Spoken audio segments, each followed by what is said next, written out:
வணக்கம் அன்பு நண்பர்களே, இன்றைய ஆயுத நிகழ்ச்சிக்கு உங்கள் அனைவரையும் அன்போடு வரவேற்கிறேன். நாடு முழுவதும் நேற்று கடைசி கட்ட வாக்குப்பதிவு 9வது கட்ட வாக்குப்பதிவு முடிந்தவுடனே மே 12ஆம் தேதி வாக்குப்பதிவு முடிந்தவுடனே நாடு முழுக்க இருக்கக்கூடிய ஆங்கில தொலைக்காட்சிகள் தமிழில் தந்தி தொலைக்காட்சி மிக பிரம்மாண்டமான வகையில் ஒட்டுமொத்தமாக தேர்தலுக்கு பிந்தைய எக்ஸிட் போல் ரிசல்ட்ஸ் என்று சொல்லக்கூடிய கருத்து கணிப்பு முடிவுகளை வெளியிட்டது. நாடு முழுவதும் அனைவரும் அரசியலில் கொஞ்சமே விருப்பம் இருக்கக்கூடிய டீ கடைகளில் சலூன் கடைகளில் இருக்கக்கூடிய எல்லா இடங்களிலும் பேசக்கூடிய மேல்தட்டு மக்கள் கீழ்த்தட்டு அனைத்து தரப்பினரையும் மிகப்பெரிய அளவில் கவர்ந்த ஒரு விஷயம், ஈர்த்த ஒரு விஷயம் இந்த கருத்து கணிப்புடைய முடிவுகள், அதாவது எக்ஸிட் போல் ரிசல்ட்ஸ் முடிவுகள். இது எப்படி அமைந்தது என்று நாடு முழுக்க பார்க்கப்பட்டது. ஒட்டுமொத்தமாக எல்லா தொலைக்காட்சி சேனல்களும் தேசிய அளவில் சொல்லும் போது பாஜக கூட்டணி மிக குறைந்த அளவில் போனால் கூட 250 தொகுதிகளுக்கு குறையாது, தேசிய ஜனநாயக கூட்டணி 250 தொகுதி குறையாது என்று தேசிய அளவில் சொன்னார்கள். தமிழகத்தை பொறுத்தவரை மிக குறைந்த அளவில் அதிமுக ரொம்ப குறைந்த எண்ணிக்கையே கிடைத்தாலும் கூட 24க்கு குறைவாக கிடைக்காது என்று கருத்து கணிப்பு முடிவுகளுடைய ஒட்டுமொத்த பார்வை இருக்கிறது. இப்படி பல்வேறுபட்ட பார்வைகள் இருந்தாலும் கூட இந்த கருத்து கணிப்பு முடிவுகளை எப்படி நம்ம நம்ப முடியும், எந்த அளவுக்கு உண்மையானவை, இந்த எக்ஸிட் போல் ரிசல்ட்ஸ் எந்த மாதிரியான தாக்கத்தை அரசியல் கட்சிகளும் ஏற்படுத்தியிருக்கிறது, எந்த மாதிரியான கோபத்தை அரசியல் கட்சிகளும் ஏற்படுத்தியிருக்கிறது, இதை பற்றி தான் இன்றைய ஆயுத நிகழ்ச்சியை விவாதிக்க இருக்கிறோம். இந்த விவாதத்திற்கு செல்வதற்கு முன்னால் இது பற்றிய தொகுப்பை இப்போது பார்க்கலாம்.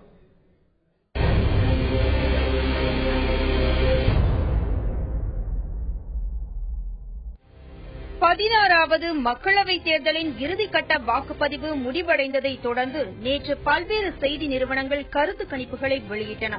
அதில் பாஜக தலைமையிலான தேசிய ஜனநாயக கூட்டணி குறைந்தபட்சம் 257 தொகுதிகளிலும் அதிகபட்சம் 340 தொகுதிகளிலும் வெற்றி பெறும் என்றும், காங்கிரஸ் தலைமையிலான ஐக்கிய முற்போக்கு கூட்டணி குறைந்தபட்சம் 70 தொகுதிகளிலும் அதிகபட்சம் 135 தொகுதிகளிலும், இடதுசாரிகள் உள்ளிட்ட இதர கட்சிகள் குறைந்தபட்சம் 133 தொகுதிகளிலும் அதிகபட்சம் 170 தொகுதிகளிலும் வெற்றி பெறும் என்று தெரிவித்துள்ளன.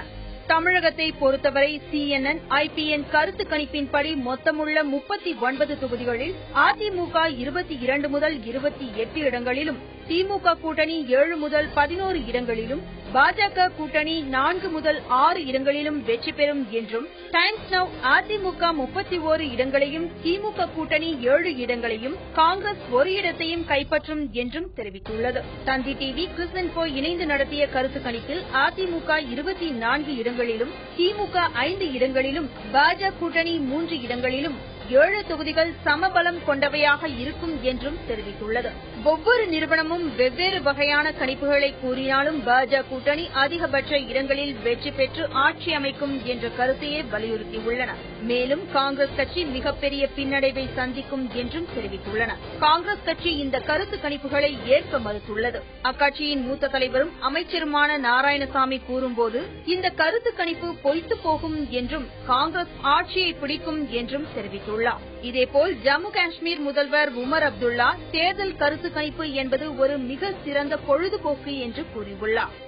ஐக்கிய முற்போக்கு கூட்டணி அரசு மீது ஏற்பட்டுள்ள அதிருப்தியும், புதிய அரசு நிலையானதாக இருக்க வேண்டும் என்ற மக்களின் எண்ண ஓட்டமே கருத்து கணிப்பு முடிவுகள் என்கின்றனர் அரசியல் விமர்சகர்கள். ஆனால் கருத்து கணிப்புகள் என்பது குறிப்பிட்ட எண்ணிக்கையிலான மக்களிடம் நடத்தப்படுவதுதான், அதையே ஒட்டுமொத்த கருத்தாக கொள்ள முடியாது என்றும், இதற்கு முன்பும் பலமுறை கருத்து கணிப்புகள் பொய்த்து போயுள்ளன என்பதும் ஒரு தரப்பு வாதம். மே 16ஆம் தேதி யார் வெற்றி பெறுவார்கள் என்று அதிகாரப்பூர்வமாக தெரிந்துவிடும். கருத்து கணிப்புகள் கூறும் செய்தி என்ன?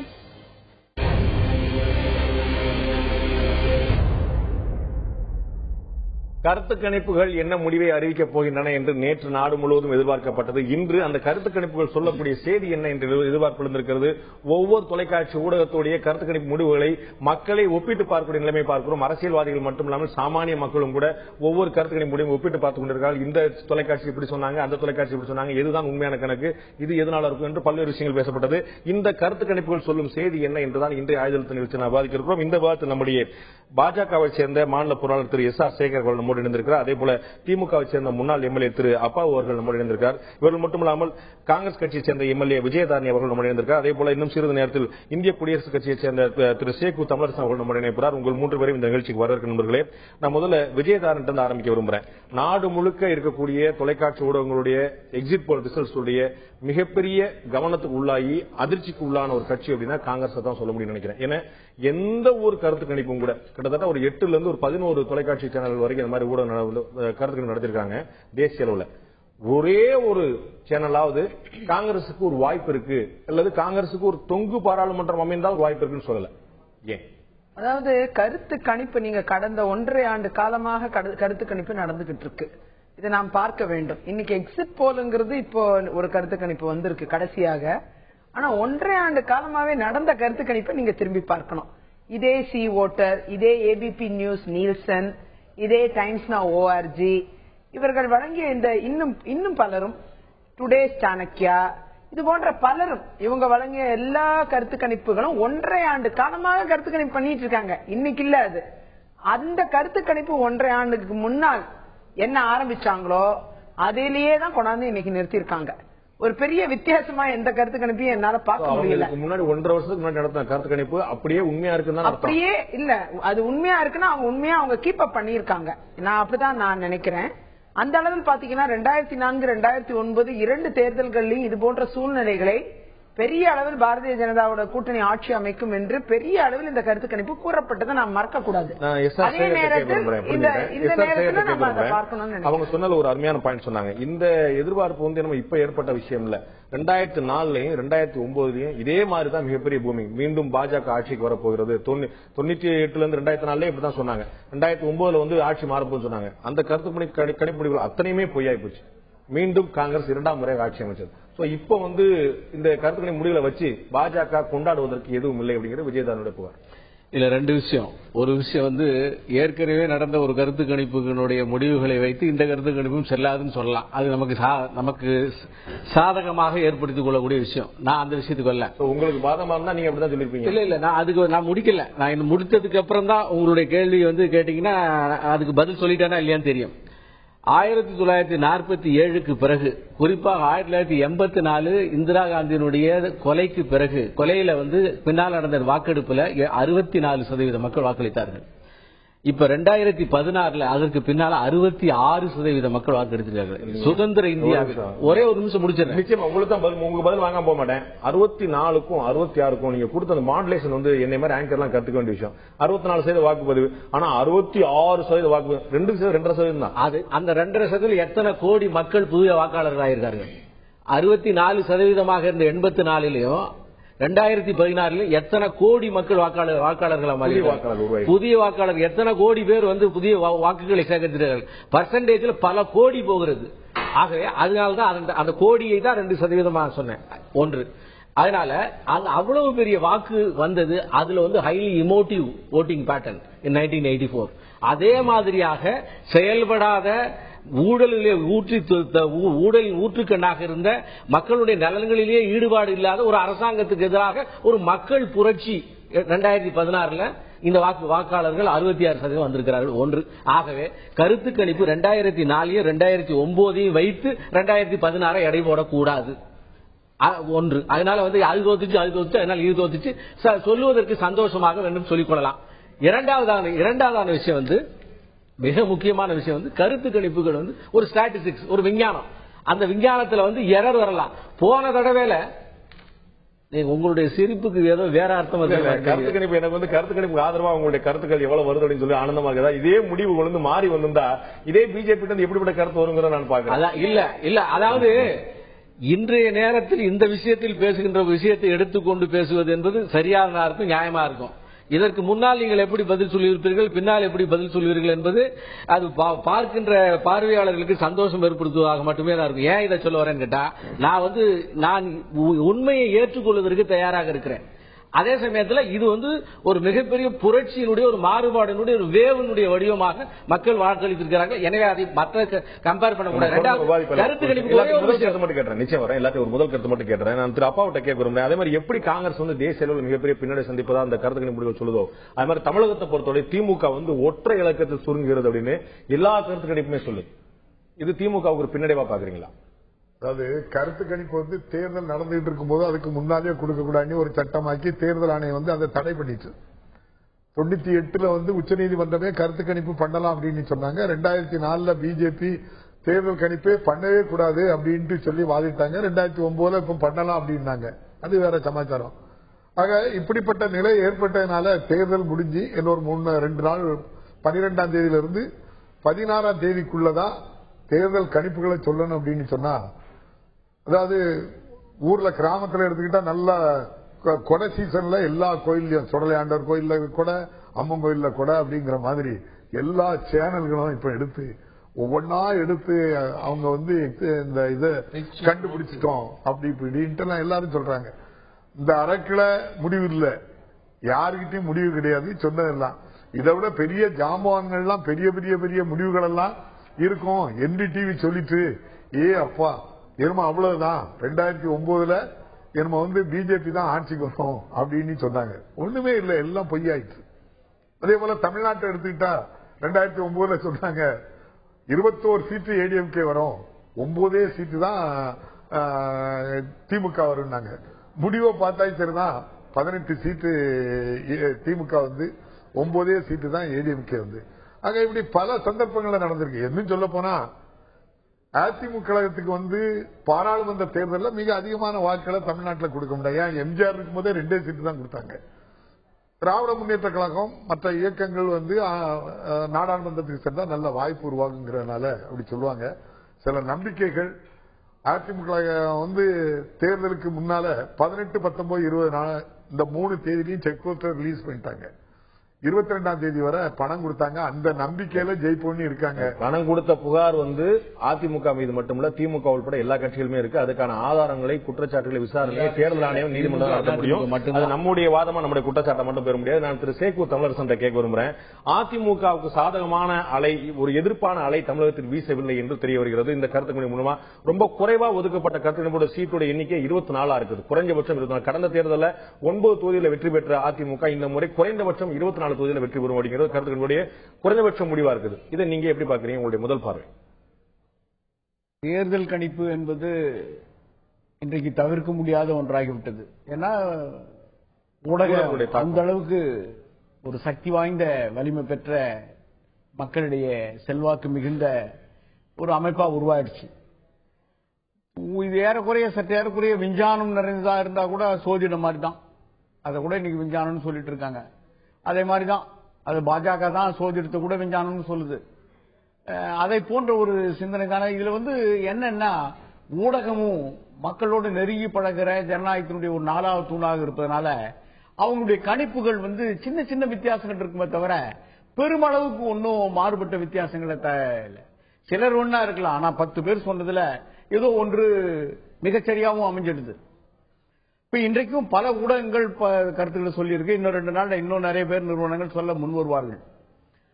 ஒட்டு மொத்தமா பாக்கிறப்போ தமிழகத்தில் தேர்தல் அரசியல், மக்கள் அரசியல், மக்கள் சார்ந்த அரசியலை முன்வைத்து இந்த தேர்தலை அண்ணா திராவிட முன்னேற்ற கழகம் சந்தித்தது. தேர்தல் அரசியலை முன்வைத்து தேர்தலுக்காக சொல்ற குறைகளை போல சில குறைகளை எதிர்கட்சிக்காரர்கள் சொல்லிக் கொண்டிருந்தாங்க தவிர பாராளுமன்ற தேர்தல் நினைக்காம பஞ்சாயத்து தேர்தலில் பேசுறதெல்லாம் பேசிக்கிட்டு இருந்தாங்க. ஆனா ஒட்டுமொத்தமா தமிழகத்தில் வெகு மக்களுடைய அந்த உணர்வுகளை பார்க்கிற போது அண்ணா திராவிட முன்னேற்ற கழகத்தினுடைய கடந்த 3 ஆண்டு கால மக்கள் நலத்திட்டங்கள், அவருடைய சாதனைகள், அவர்கள் மத்தியிலே ஆட்சி அமைக்கிற பங்கு, அப்படிப்பட்ட வாய்ப்பு கிடைத்தால் முன்வைத்திருக்கிற திட்டங்கள், இதற்கு பெருமளவிற்கு மக்கள் ஆதரவு இருந்தது. தமிழகத்தில் அதிமுக மிகப்பெரிய அளவில் ஆதரவு இருந்தது அப்படிங்கிறது திரு சேக்கூர் தமிழகத்துடைய பார்வையாக இருந்தது. ஒரு சிறிய இடைவெளி எடுத்திருக்கிறவங்களை இடைவெளிக்கு பிறகு முக்கியமான கேள்வி எழுந்திருக்கிறது, பல்வேறு கேள்விகள்.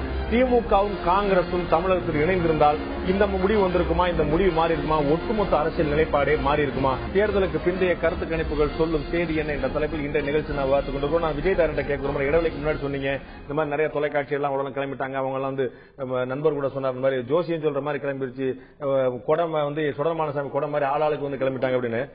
இந்த கருத்து கணிப்பு முடிவுகள் தப்பாகும் என்றால் எதன் அடிப்படையில் தப்பாகும்? எது உங்களை அந்த நம்பிக்கைக்குள்ள வைக்கிறது? அதாவது நீங்க இந்த 2004, 2009 தேர்தல் வந்து அதற்கு ஒரு அடிப்படை. அந்த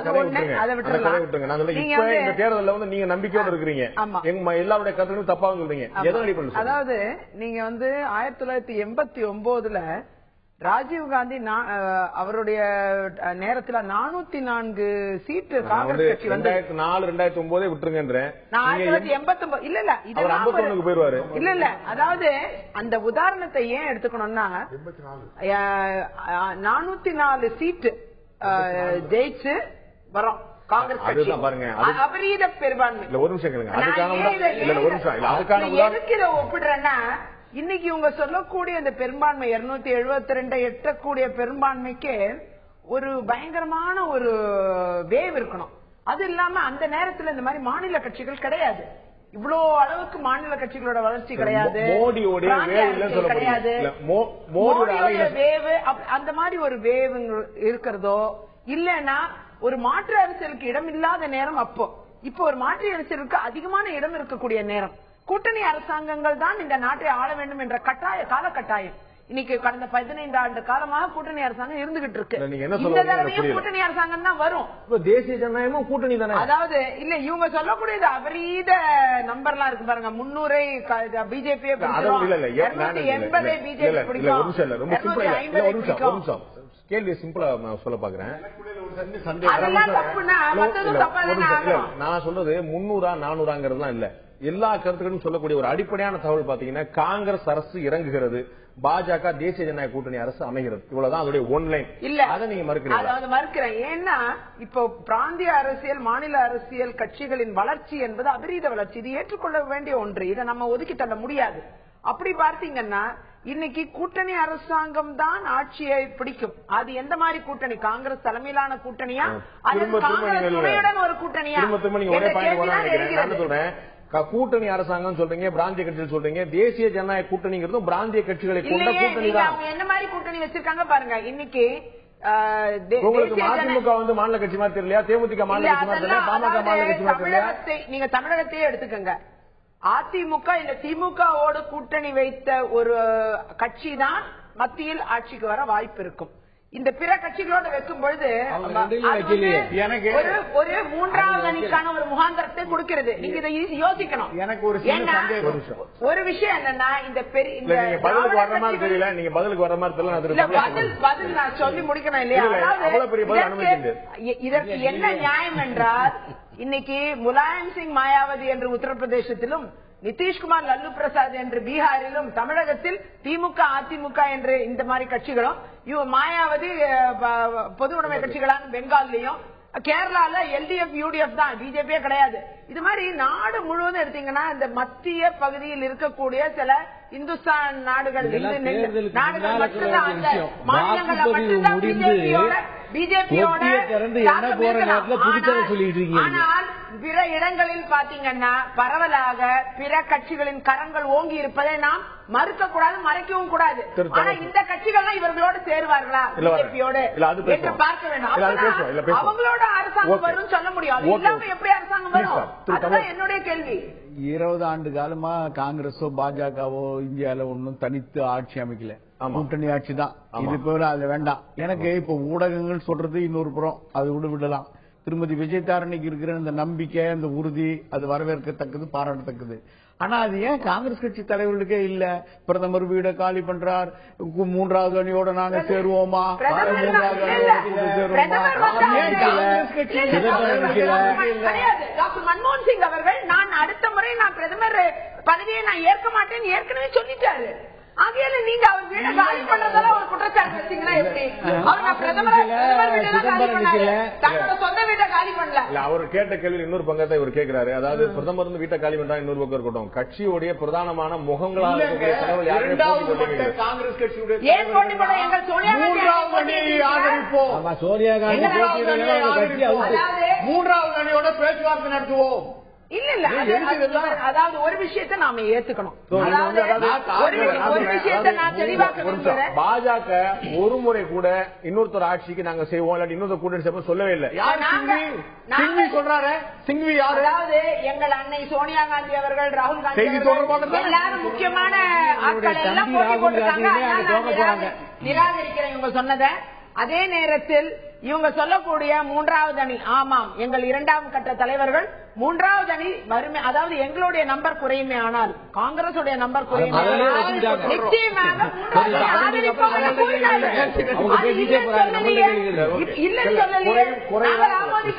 குறைந்தால்.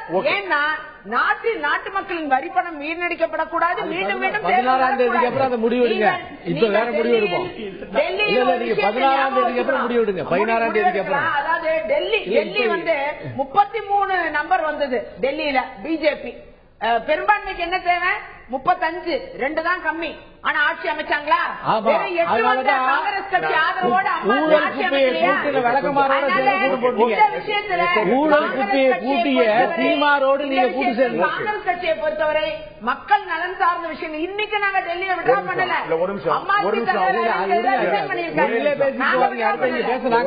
ஒரு நிமிஷம் விவாதத்தை தொடர்ந்து எடுத்து சொல்றதுக்காக தயவு செய்து ஒரு ஆங்கர் வந்து குறிப்பிடும் போது நீங்க கொஞ்சம் ஸ்பேஸ் கொடுத்தீங்கன்னா கொஞ்சம் அதுக்காக நான் திரு சேகத்தை கேட்கிறேன். அவங்க சொன்ன ஒரு பாயிண்ட் பாருங்க, 2004 2009 அடுத்த கட்சிகள் வெற்றி பெறும் அப்படின்னு சொல்லிட்டு பாஜக மிகப்பெரிய நம்பிக்கை ஏற்படுத்துறது பெரிய அளவு. 2004 நீங்க வந்து இந்தியா ஷைனிங் சொன்னீங்க. எல்லா கருத்து கணிப்புகளுமே பிஜேபி ஜெயிக்கும் சொல்லுச்சு. இப்ப எப்படி எல்லா கருத்து கணிப்பும் பிஜேபி ஜெயிக்கும் சொல்லுதோ அதே மாதிரி 2004 சொல்லுச்சு. 2009 இந்த ஆட்சி வெளியிறங்க போது சொல்லுச்சு. எந்த குழப்பமும் இல்லாம எல்லாருமே லீடு டிஃபரன்ஸ் வந்து ரொம்ப கம்மியா தான் இருந்துச்சு. என்டிஏக்கும் பிஜேபிக்கும் தான் அப்பர் ஹேண்ட் இருந்துச்சு. ஆனா நடைமுறை உண்மை அது இல்ல.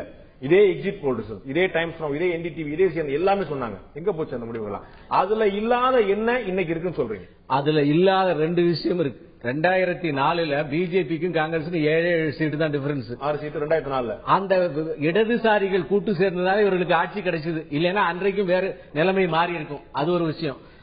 இன்றைக்கு என்றைக்கும் இல்லாத சூழ்நிலை இருக்குது. 2004 2009 இருந்த சூழ்நிலை அல்ல. இன்றைக்கு மோடி வர்சஸ் ஆன்டி மோடி. மோடிக்கு எதிரான விஷயம் மட்டும்தான் இந்த நாட்டில் இன்னைக்கு இருக்கு. யாரு பேசினாலும் என்ன பேசினாலும் இதை சுற்றியே தான் வருகிறது. ஒரு மிகப்பெரிய மஸ்குலர் நேஷனலிசம், மிக வலிமையான ஒரு தேசியம் வேண்டும் என்கின்ற அமைப்பில் இன்றைய எலெக்ஷன் ஆனது நடந்து முடிந்திருக்கிறது. ஆகவே 477 இடங்களிலே 3 லட்சம் மக்களை சந்தித்த மோடி மிக பெரும்பான்மை மக்களால் ஏற்றுக்கொள்ளப்பட்டு 66% மக்கள் வாக்களித்திருக்கிறார்கள். எனவே இன்றைய கருத்து கணிப்புகள் 2004 2009 மாற்றானவை, வித்தியாசமானவை. சூழ்நிலையே மாறியது. கருத்து கணிப்பு நீங்க நிறைய பேசுங்க.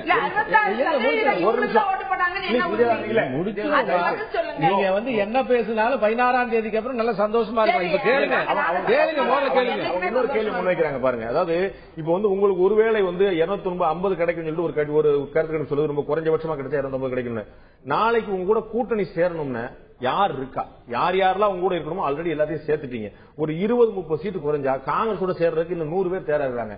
பிஜேபி கூட சேர்றதுக்கு யார் தேராக்கா? உங்க கூட கூட்டணி இருந்து வெளியேறவங்க தான் அதிகம் சேர்ந்தவங்களை விட. இது வந்து வாதம். கூட்டணியோடு சேருவதற்கு காங்கிரஸோடு நிறைய பேர் தயாரா இருக்கிறார்கள். கூட்டணியோடு காங்கிரஸோடு சேருவதற்கு தயாராக இருக்கிற நிறைய பேருக்கு எவ்வளவு சீட்டு வரும்? அவர்கள் எல்லாமே புறக்கணிக்கப்பட்டிருக்கிறார்கள்.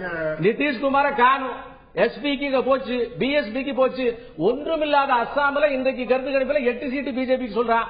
வடகிழக்கு மாநிலங்களிலும் அஸ்ஸாமிலும் இதுவரை இந்தியாவில் இருக்கிற எந்த தேசிய தலைவரும் இவ்வளவு முறை போய் பிரச்சாரம் செய்ததில்லை. அப்படி ஒரு மிகப்பெரிய ரெக்கார்டு. ஆக எல்லா கட்சிகளும் தேய்ந்து வருகின்ற சூழ்நிலையில அந்த தேய்ந்ததெல்லாம் ஒண்ணு சேர்ந்து காங்கிரசுக்கு ஆதரவு தெரிவிச்சு என்ன பிரயோஜனம்? தேயாமல் முழுமையாகவே வருவதற்கு பிஜேபி தயாராக இருக்கும் போது இதுக்கு மோடியினுடைய இன்டர்வியூல ஒரு அழகாக சொல்லி இருக்கிறார். இந்தியாவில் இருக்கக்கூடிய அத்தனை எம்பிக்களையும் சேர்த்த ஒரு ராஜ்யத்தை தான் நான் ஆளப் போகிறேன். அதனுடைய அர்த்தம் என்ன என்று சொன்னால் எங்களுக்கான கூட்டணி இருக்கிறது, எங்களுக்கான கூட்டணி வரப்போகிறது.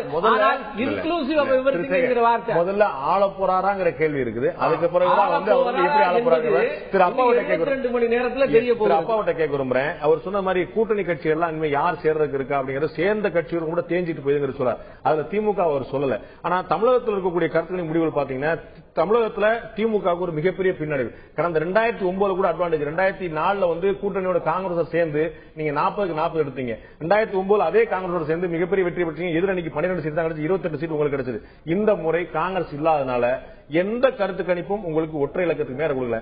காங்கிரஸோடு கூட்டணி வைக்காத ஒரு தவறு என்று நினைக்கிறீர்களா? இல்ல, அது உண்மை இல்ல. இவங்க நம்ம சேகரே ரொம்ப சாதகமா சில வார்த்தைகளை சொன்னாங்க.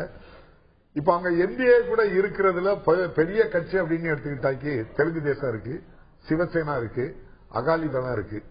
அது போக மற்ற கட்சிகள்லாம் எடுத்துக்கிட்டாக்கி 1 சீட்டு 2 சீட்டு இப்படி நிற்கக்கூடியவங்க தான் அவங்க கூட 22 கட்சி நீ சொல்றாங்களே தவிர 4 கட்சியை தவிர மீதி எல்லாருமே 1 சீட்லயோ 2 சீட்லயும் நிக்கிறவங்க தான் அங்க நிக்கிறாங்க.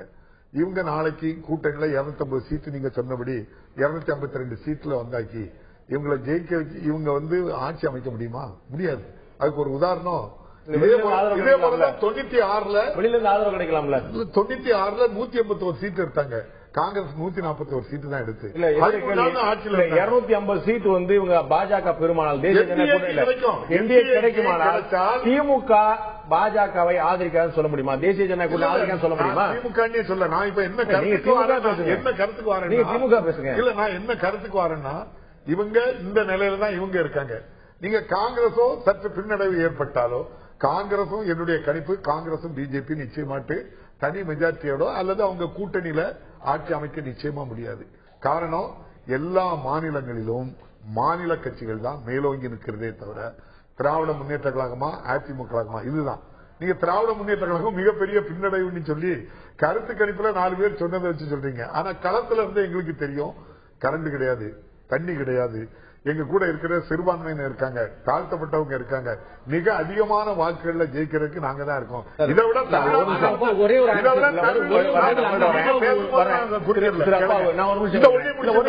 நீங்க சொன்ன பாயிண்ட்ல நான் உங்கள்ட்ட தான் கேட்க போறேன். தாழ்த்தப்பட்டவர்களும் சிறுபான்மையினர்களும் உங்களோட இருக்கான்னு சொன்னீங்க. இவங்க எப்ப உங்கள்ட்ட இருந்து விலகுனாங்க? இவங்க எப்பயுமே உங்களோட இருக்கிறவங்க தானே, உங்களுடைய ஓட் பேங்க் தானே. புதுசா இது அடிஷனலா சேர்ந்த மாதிரி சொல்றீங்க. எப்ப உங்கள்ட்ட விலகுனாங்க? இது போக தளபதி அவர்களுடைய பிரச்சாரம் இன்னைக்கு போற இடத்துல எல்லாம் மக்கள் வெள்ளத்தை நீங்க பார்த்தாலே தெரியும். அது ஒரு ஆர்டிபிஷியலா கிடையாது, அவங்களா வந்த கூட்டம். இந்த அளவுல நீங்க பார்க்கும்போது எங்களுக்கு ஒரு வலுவான, நான் நேற்று கூட சொன்னது போல 20 சீட்டு குறையாம நாங்க வெற்றி பெறுவோம். நாங்க 40க்கு 40 இந்த தடவை சொல்லல, 20 சீட்டு குறையாம மிகப்பெரிய ஒரு வெற்றியை நாங்க சொல்லலையே. கட்சி தலைவர்கள் இதுக்கு குறைவாட்டி சொல்லவே இல்லையே. நாங்க மிகப்பெரிய வெற்றி எதிர்பார்க்கிறோம், மிகப்பெரிய வெற்றி எதிர்பார்க்கிறோம் சொன்னாங்க. 20 அப்படிங்கிற நம்பர் அவங்களே மிகப்பெரிய வெற்றி வந்து 20 மிகப்பெரிய வெற்றி தான் எங்களை பொறுத்தளவுல. இது இந்த தேர்தலில் 20 வெற்றி நாங்க நிச்சயமாட்டு நீங்க பாருங்க, 20 வெற்றி வரும். உங்க கருத்து கணிப்பே நாளைக்கு நீங்க தந்தி டிவில இருந்து நீங்க கடுமையான முயற்சி பண்ணி நீங்க வந்து துல்லியமா எவ்வளவு முயற்சி பண்ணி எடுக்க முடியுமோ உண்மையை வெளிக்கொண்டு வருவதற்காக நீங்க பண்ணிருக்கீங்க. உங்க முயற்சி வெற்றியா இருக்கலாம், ஆனா ஒரு குறிப்பிட்ட இடத்துல தான் உங்களால பெயர்க்க முடியும். 40 தொகுதியிலேயே நீங்க வந்து ஒரு 35,000 பேர்கிட்ட நீங்க கருத்து கணிப்படுத்துறீங்க. ஆனா பல கோடி மக்கள் இந்தியா முழுவதும் 55 கோடி பேர்கள் இன்னைக்கு வாக்களித்திருக்கின்றார்கள். நீங்க 16ஆம் தேதி நீங்க பாருங்க, இதே மேடையில வந்து நான் சொல்றேன், எனக்கு நீங்க வந்து 2 மணில இருந்து 4 மணி வரை எனக்கு பேச இருந்திருக்க டைம்ல நீங்களே சொல்லுவீங்க டிஎம்கே இவ்வளவு பெரிய வெற்றி தமிழ்நாட்டில் திராவிட முன்னேற்ற கழகத்தில் கிடைச்சிருக்குன்னு எல்லாருமே பிரமிக்க. 16ஆம் தேதி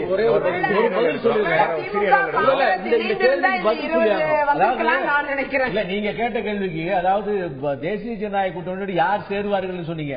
100க்கு 110க்கு கீழாக காங்கிரஸ் போருக்கின்ற போது இந்திய அரசியலை பற்றி நன்றாக தெரிந்த உங்களுக்கு தெரியும், எந்த கட்சி ஆட்சி அமைக்க போறது, அதோடு இன்றைக்கு எதிர்த்து கொண்டிருப்பவர்கள் மார்கட்டி கொண்டிருப்பவர்களால் சேருவார்கள் என்ற அரசியலுடைய அடிப்படை விஷயம் உங்களுக்கு தெரியாது அல்ல. அதை எதிர்பார்த்து நாங்கள் நிற்கவில்லை. அதனால தனியாக இந்த ஆட்சி அமைக்கக்கூடிய சூழ்நிலை பாஜகவுக்கு இருக்கிறது. அன்றைய சூழ்நிலையே வேற. நான் காங்கிரஸ் நாங்கள் தயாராக இல்லை.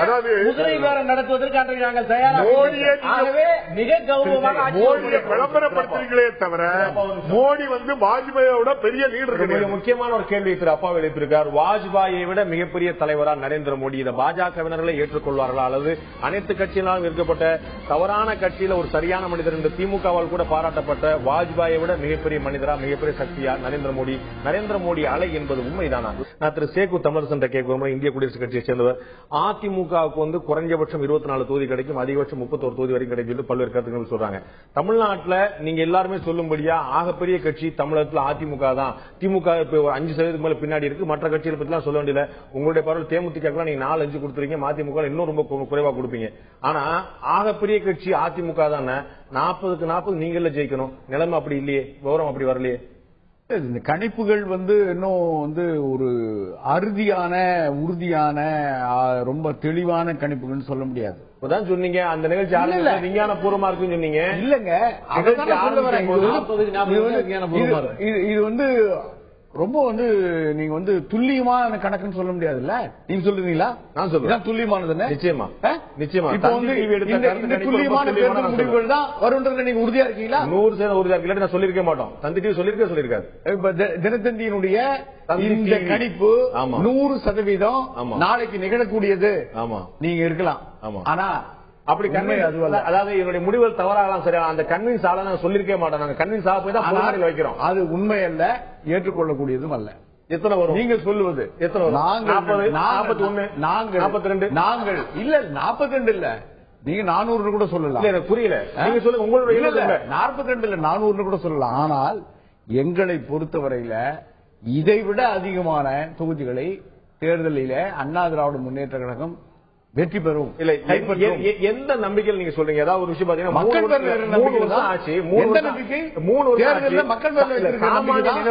பால் விலை உயர்த்தப்பட்டிருக்கு, பேருந்து கட்டி நீங்க சொன்னீங்க பஞ்சாயத்து தேர்தல் நடத்துறாங்க. ஆனா வந்து மக்கள் பாக்குறாங்க மின்வெட்டு இருக்குது, பால் விலை உயர்த்தப்பட்டிருக்கு, பேருந்து கட்டணம் உயர்த்தப்பட்டிருக்கு. அவன் சாமானியன் பாதிக்கப்படுற விஷயத்தை கன்சிடர் பண்ணுவானா? நரேந்திர மோடி வரணும், இவங்க வரணும், அவங்க நினைப்பானா? நீங்க சொல்வது மறுக்கக்கூடியதல்ல. ஆனால் இந்த விலைவாசி உயர்வை கட்டுப்படுத்துகிற வகையில ஒரு சாமானியனுடைய சாதாரணமானவனுடைய முடியாதவனுடைய அந்த வாங்கும் தேவையை நிவர்த்தி செய்கிற வகையில இன்னைக்கு பல விதங்களில் அவனுக்கு வந்து நலத்திட்டங்களை தந்து கொண்டிருக்கிறது தமிழக அரசு. விலைவாசி உயர்வுக்கு மாநில அரசு பொறுப்பு. விலைவாசி உயர்வு நீங்க பேச விடுங்க. மாநில அரசு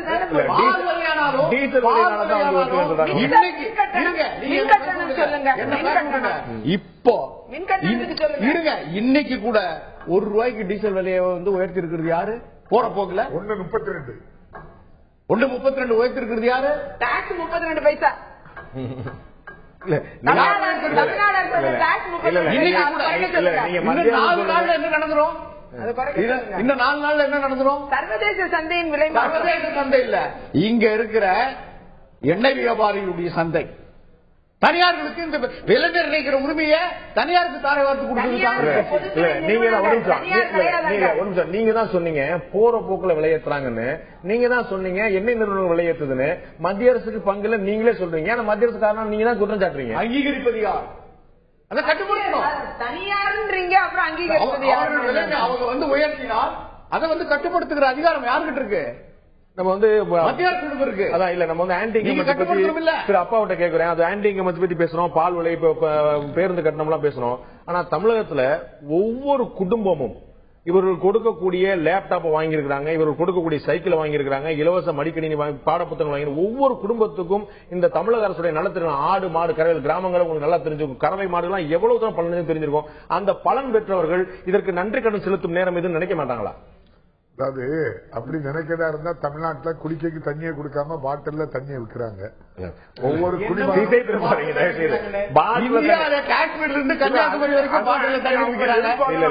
ஒரு நிமிஷம், அதாவது குடிநீர்ல குழாயில இப்படித்தான் இவங்க வந்து திராவிட முன்னேற்ற கழகம் தெருக்கு சொன்னாங்க அம்மா குடிநீர் விற்கிறாங்கன்னு.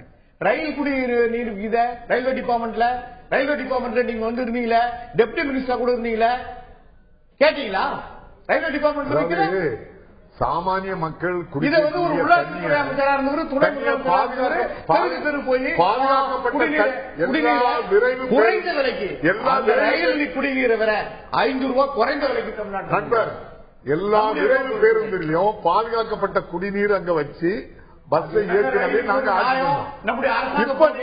விலைக்கியா குடிக்கிறீங்கிறத மத்திய போக்குவரத்துக்கு ஒரு நியாயம், மாநில போக்குவரத்துக்கு பாதுகாக்கப்பட்ட நீர் விரைவு பேருந்துல நாங்க வச்சு கொடுத்து அந்த தண்ணியை தான் பண்ணிட்டு வந்தாங்க. அதுல யாருமே மாறுபட்ட டீசல் பிரச்சனை மாதிரி மாறி மாறி போட்டு வெளியே போகும். என்னுடைய கேள்வி என்னன்னா, தமிழகத்துல தமிழக அரசுடைய நலத்திட்டங்களால பலனடைந்த குடும்பங்கள் 2 கோடிக்கு மேல குடும்பங்கள். ஒவ்வொரு வீட்டுக்கும் ஏதாவது ஒரு திட்டம் போய் சென்று சேர்ந்திருக்கு. முதியோர் ஓய்வு திட்டத்துல நீங்க உங்களுக்கு நல்லா தெரியும், இலவச டிவி கொடுக்கப்பட்டது. இலவச டிவி கொடுக்கப்பட்ட போது அது எவ்வளவு பெரிய இன்ஃபுளுன்ஸ் ஏற்படுத்தது. அப்போ வந்து மத்திய நிதியமைச்சராக இருந்த சிதம்பரம் இப்ப கூட்டணி இல்லாட்டாலும் கூட சொன்னார், இந்த தேர்தலுடைய கதாநாயகன் இந்த தேர்தல் அறிக்கை சொன்னார். இலவச டிவி அவ்வளவு நம்பினீங்க. அதுக்கு பிறகு இப்ப இம்ப்ளிமெண்ட் பண்ணப்பட்டிருக்க ஒரு விஷயம் லேப்டாப். இது வாங்கின ஒவ்வொரு குடும்பத்திலையும் அந்த மகிழ்ச்சி இருக்காதா? அந்த இலவச டிவியை நடைமுறைப்படுத்துறது நிறுவனம் கண்ணில் பாக்குறாங்கல்ல.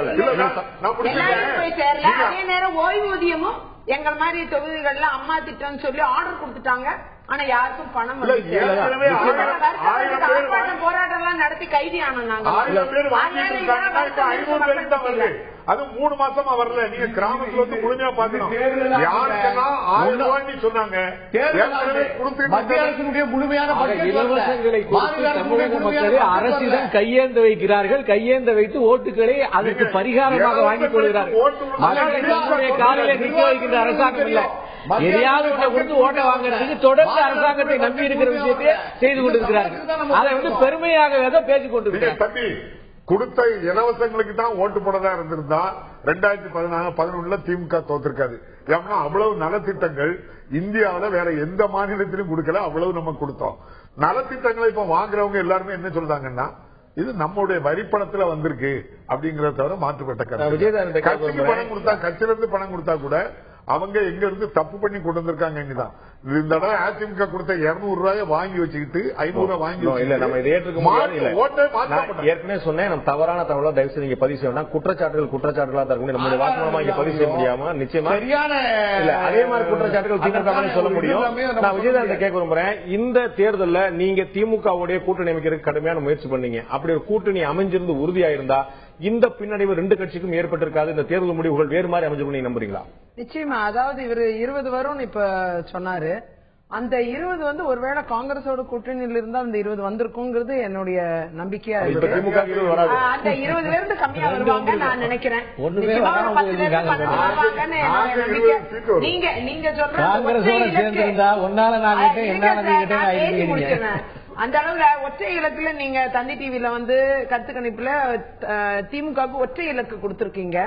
என்னை பொறுத்தவரை அந்த ஒற்றை இலக்கு இருக்காது. நிச்சயமா இரட்டை இலக்குல வருவாங்கன்னு நான் நினைக்கிறேன். அந்த அளவுல பாத்தீங்கன்னா காங்கிரஸ் நீங்க பிரச்சாரத்தின் பொழுது பாத்தீங்கன்னா காங்கிரஸோடு கூட்டணி இருந்தாலும் இல்லாவிட்டாலும் பிரச்சாரத்தின் வியூகம் என்பது வேறு விதத்தில் இருந்து இவங்க சொன்ன காரணங்களுக்காக மக்கள் வாக்களிக்கவில்லை. இங்க வந்து இலங்கை பிரச்சனை பிரதானப்படல, 2Gயும் பிரதானப்படல. இங்க பிரதானப்பட்டது விஷயங்கள் எல்லாம் பாத்தீங்கன்னா மக்களின் தேவைகள், மின்சார தேவை, தண்ணீருக்கு சுத்தமான குடிநீர் தேவை, அந்தந்த பகுதிகளில் இருக்கக்கூடிய பிரச்சனைகள் இதுதான் முதன்மை பெற்றது. அதனாலதான் அவங்க பஞ்சாயத்து தேர்தல் மாதிரி நடந்துச்சுன்னு சொல்றாங்க. பாராளுமன்ற தேர்தலை பாராளுமன்றத்துக்காக மையப்படுத்தி நடத்தப்பட்டது. உள்ளூர் பிரச்சனைகளை இதுல பேசப்படல. பிரதமர் யார், நாட்டை ஆள போவது யார், ஒரு குடும்பத்தினுடைய ஆட்சி போக வேண்டும், ஊழல் ஒழிய வேண்டும் என்ற அடிப்படையில இன்றைய பிரச்சாரம் நடந்தது. இவ்வாறு இருந்தது என்பதற்கான அடிப்படை இருக்கிறது. இது பன்முக தேர்தல். பஞ்சாயத்து தேர்தல் மாதிரி 6 பேர் களத்துல. நீங்க மனசாட்சியோடு ஒண்ணு சொல்லுங்க. இல்ல விஜயதான் இல்ல நீங்க ஒரு நிமிஷம் நீங்க மனசாட்சியோடு சொல்லுங்க. தேசிய அளவுல காங்கிரஸ் கட்சி, தமிழக அளவுல காங்கிரஸ் கட்சி எக்ஸ்டென்சிவா பாஜக மாதிரி, அதிமுக மாதிரி, திமுக மாதிரி பிரச்சாரம் பண்ணதா நீங்க நம்புறீங்களா? நிச்சயமா. அதாவது இன்றைக்கு எங்களுக்கு கிடைத்த, நான் சொல்லிடுறேன் சார், எங்களுக்கு கிடைத்த வாய்ப்பு என்பது இன்னைக்கு பார்க்கணும் பெரிய மாற்றம். அதாவது இன்னைக்கு எப்பயுமே எங்களுக்கு 13 தொகுதியில இருந்து 14 தொகுதிக்கு மேல பிரச்சாரம் பண்ற வாய்ப்பே இல்ல கை சின்னத்துக்காக.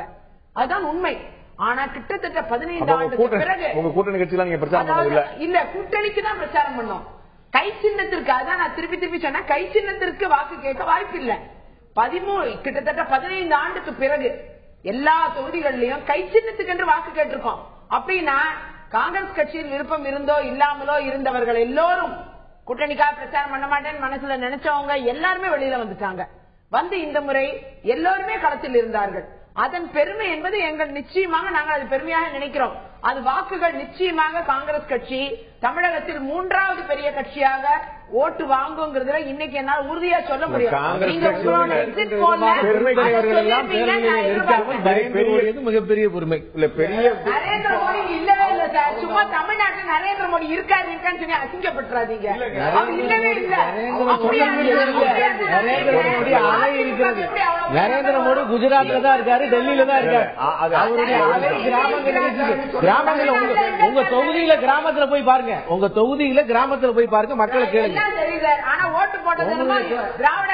உங்களுடைய தொகுதியில கிராமங்கள்ல மக்களை போய் நேரடியாக சந்திச்சு கேளுங்க. எல்லா எக்ஸிட் போலும் உங்களுக்கு சாதகம் அதை சொல்ல போறேன். உங்களுக்கு என்ன சாதகம்? அவங்க தமிழ்நாட்டில் நீங்க கணக்கே தோங்க மாட்டீங்களா? அவங்க சொன்னதுல இருந்தே எனக்கு ஒரு கேள்வி. இது வந்து பஞ்சாயத்து தேர்தல் மாதிரி அவங்க அடிப்படை 2G பத்தி யாராவது பேசுனாங்களான்னு காங்கிரஸ் கட்சி பேசிச்சா? எப்படி பேச முடியும்? அவங்க சொன்னாங்களே 2G பத்தி பாராளுமன்ற தேர்தலை பத்தி யாருமே பேசல.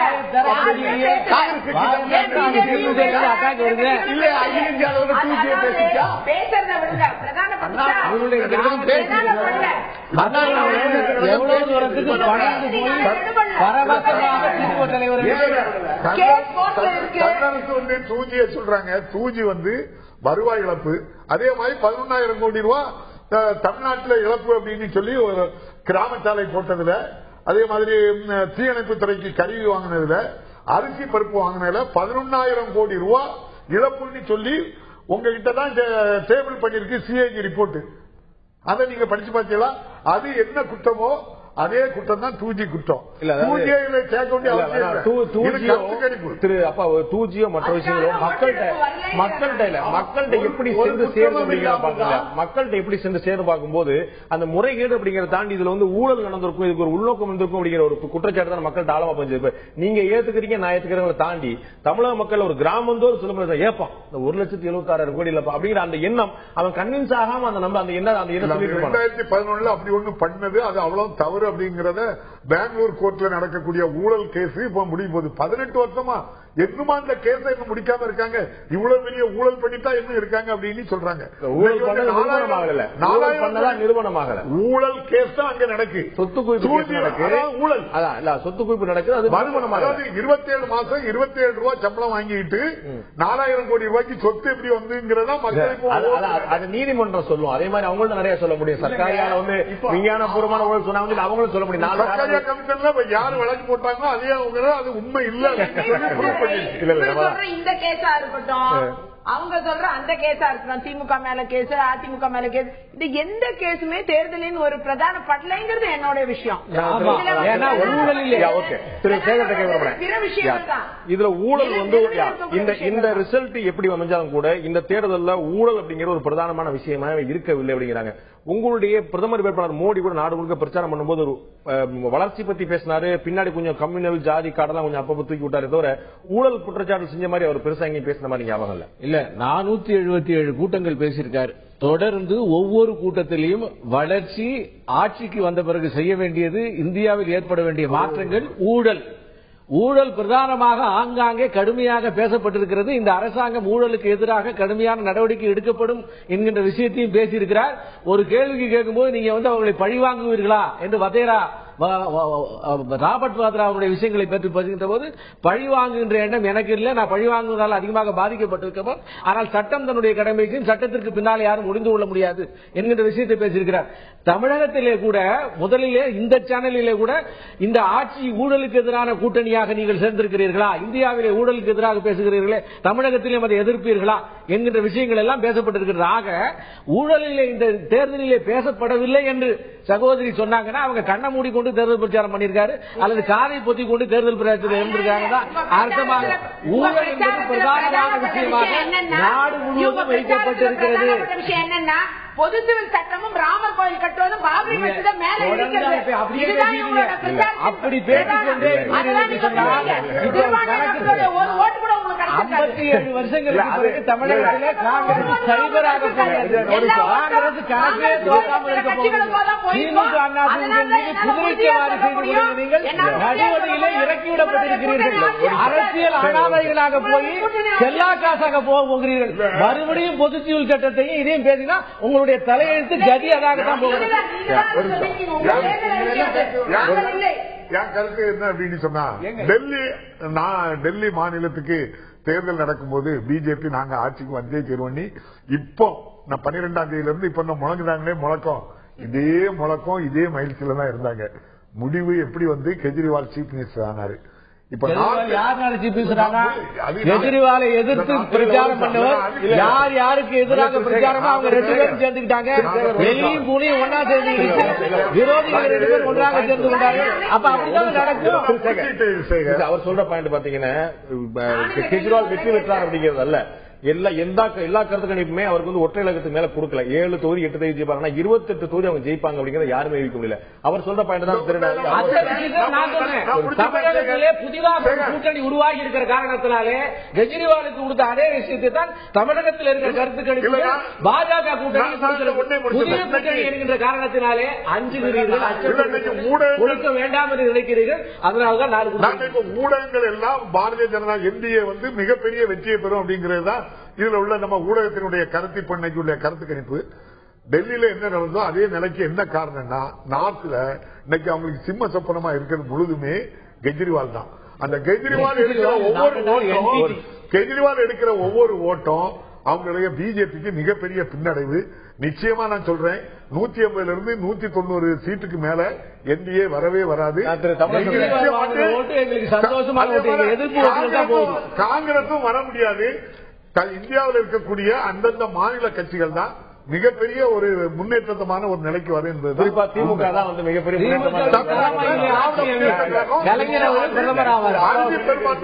அப்பா சொல்ல நான் சொல்றேன். திரு சேக் தமிழரசன் கேட்கிறோம், சுருக்கமா உங்கள்ட்ட பதில் இறுதியா தெரிஞ்சுக்கிறோம். திரு அப்பா சொன்ன ஒரு லாஜிக்கலான பாயிண்ட் இருக்கு, நம்ம வந்து சாதாரண புறந்தள்ளி விட முடியாது.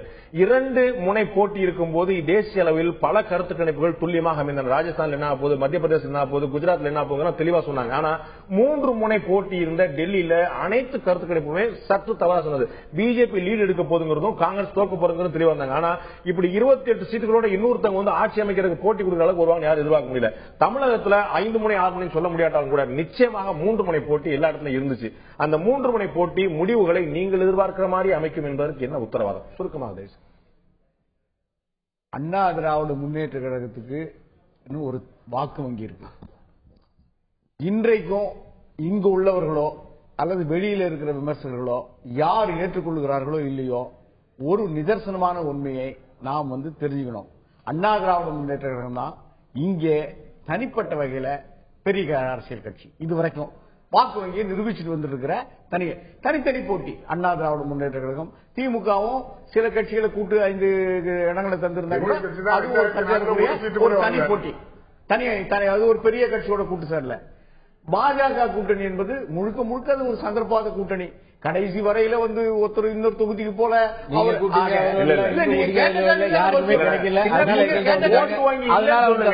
சந்தர்ப்பாதம் பத்தி சொல்லாங்க. சந்தர்ப்பவாதம் இல்லாத அரசியல் கட்சிகளை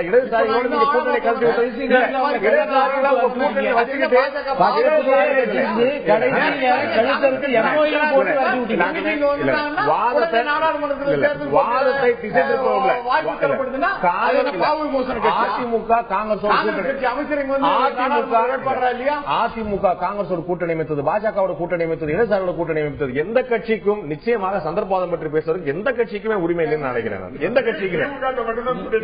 கட்சிக்குமே சிறிய ஓட்டு வங்கி குறைவா இருக்குன்னு சொல்றீங்க, நான் புரிஞ்சுக்கிறேன். நீங்க சொல்ற அந்த வாதமே கொள்கை கூட்டணி என்பது வேறு. அந்த இதை நான் சொல்றது சந்தர்ப்பவாத கூட்டணி ஏன் சொல்றேன்னா நீங்க போலையே. இல்ல நான் அதை பத்தி பேசல. ஒரு தலைவர் இன்னொரு தலைவர் தொகுதிக்கு போகலையே. இல்ல நான் கேக்குறது நீங்க இந்த முடிவு சந்தர்ப்பவாத கூட்டணி இல்லாம என்ன? இல்ல டெல்லி தேர்தல் அறிக்கைய உங்க தோழமை கட்சியை விமர்சனம் பண்ணுங்க. இல்ல டெல்லி மாறி கோபால்சாமி தேர்தல் அறிக்கையை பாஜக ஒத்துக்குதா? பாஜக தேர்தல் அறிக்கையை மதிமுக ஒத்துக்குதா? பாமக ஒப்புக்குதா?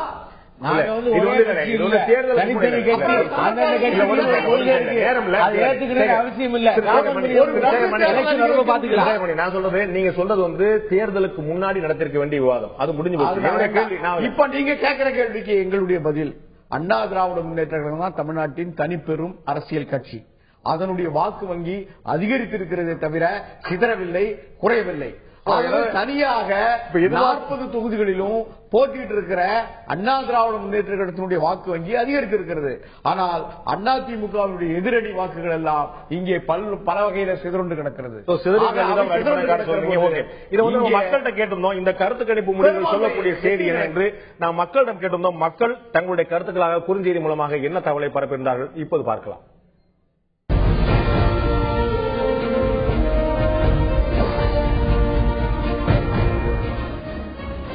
தேசிய அளவில் நடந்திருக்கக்கூடிய இந்த கருத்து கணிப்புடைய முடிவுகள் சொல்லக்கூடிய செய்தி என்னென்னு கேட்டபோதுக்கு ஆட்சி மீதான வெறுப்பு தான் காரணம் என்று 56% மக்களும் மாற்றத்திற்கான தேடல் என்று 32% மக்களும், சந்தேகத்துக்குரிய முடிவுதான் இந்த கருத்து கணிப்புடைய முடிவுகள் என்று 12% மக்களும் தங்களுடைய கருத்தை பதிவு செய்திருக்கிறார்கள். சந்தேகத்துக்குரியது என்று 12%, மாற்றத்திற்கான தேடல் என்று 32%, ஆட்சி மீதான வெறுப்பு வருத்தம் என்று 56% மக்கள் தங்களுடைய கருத்தை தெரிவித்திருக்கிறார்கள். இன்னும் 3 நாட்கள் நண்பர்களே, 13 முடிந்துவிட்டது. 14, 15 2 நாட்கள் 16ஆம் தேதி காலை 11 மணி 12 மணிக்குள்ளாக நிச்சயமாக ஒரு ட்ரெண்ட் தெரிந்துவிடும். எந்த கட்சி ஆட்சி அமைக்கப் போகிறது என்று, மக்களுடைய முடிவுகள் என்ன, இந்த கருத்து கணிப்புடைய நிலைமை என்ன என்பது அத்தனையுமே தெல்ல தெளிவாக தெரிந்துவிடும். நண்பர் சொன்னது போல 72 மணி நேர விஷயம், மக்களுடைய கருத்து கணிப்புடைய முடிவுகள், மக்களுடைய எண்ண ஓட்டத்துடைய முடிவுகள் என்னவா இருக்கிறது என்று பார்க்கலாம். இந்த நிகழ்ச்சியில் கலந்து கொண்டு கருத்து தெரிவித்த திரு சேகர் அவர்கள், திரு அப்பா அவர்கள், விஜயதாரணி அவர்கள், திரு தமிழரசன் அவர்கள் 4 பேருக்கும் நன்றி. பார்த்த உங்களுக்கும் நன்றி நண்பர்களே. மீண்டும் இன்னொரு நிகழ்ச்சியில் சந்திப்போம். அதுவரை நன்றி, வணக்கம்.